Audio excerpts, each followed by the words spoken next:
കഴിഞ്ഞ ദിവസം നമ്മുടെ ഓഫീസിൽ 2 ക്ലയൻസ് നമ്മളെ വിസിറ്റ് ചെയ്യാൻ വേണ്ടി വന്നു. അപ്പോൾ അവർ തമ്മിലൊരു കോൺട്രാക്ച്വൽ റിലേഷനിലേക്ക് പോവാണ്. അതായത് അവരൊരു കോൺട്രാക്റ്റ് സൈൻ ചെയ്യാൻ പോവാണ്. അപ്പോൾ അതിൻ്റെ ഡീറ്റെയിൽസ്, അതിൻ്റെ ഡ്രാഫ്റ്റിംഗ് കാര്യങ്ങൾ റിലേറ്റ് ചെയ്തിട്ടാണ് അവർ വന്നത്. അപ്പോൾ ഒരാൾ മറ്റൊരാളോട് 2 പാർട്ടീസിൽ ഒരാൾ പറയുന്നത് കേട്ടു, എന്ത് കോൺട്രാക്റ്റ് എന്താ ഡ്രാഫ്റ്റിങ്ങിന് വേണ്ട കാര്യങ്ങളൊക്കെ നിങ്ങൾ ചെയ്താൽ മതി എന്നുള്ളത്.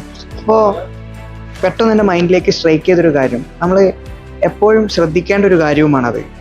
അതായത് ഒരു കോൺട്രാക്റ്റ് ഏത് പാർട്ടിയാണോ മുൻകൈ എടുത്തിട്ട് ചെയ്യുന്നത്, എപ്പോഴും ആ കോൺട്രാക്റ്റിൽ അവരുടെ ഒരു ഇൻട്രസ്റ്റ് മറ്റു പാർട്ടിയേക്കാളും ഓവർ റൈഡ് ചെയ്ത് നിൽക്കുന്നതായിട്ട് നമുക്ക് കാണാൻ സാധിക്കാറുണ്ട്. ആരാണോ കോൺട്രാക്റ്റ് ഡ്രാഫ്റ്റ് ചെയ്യുന്നത് അല്ലെങ്കിൽ മറ്റൊരു എക്സ്പേർട്ടിനെ കൊണ്ട് ചെയ്യിക്കുന്നത്, അവർക്കായിരിക്കും എപ്പോഴും ഒരു മേൽക്കോയ്മ അവർക്ക് ആ ഒരു കോൺട്രാക്റ്റിൽ നമുക്ക് ഉടനീളം കാണാൻ വേണ്ടി സാധിക്കും.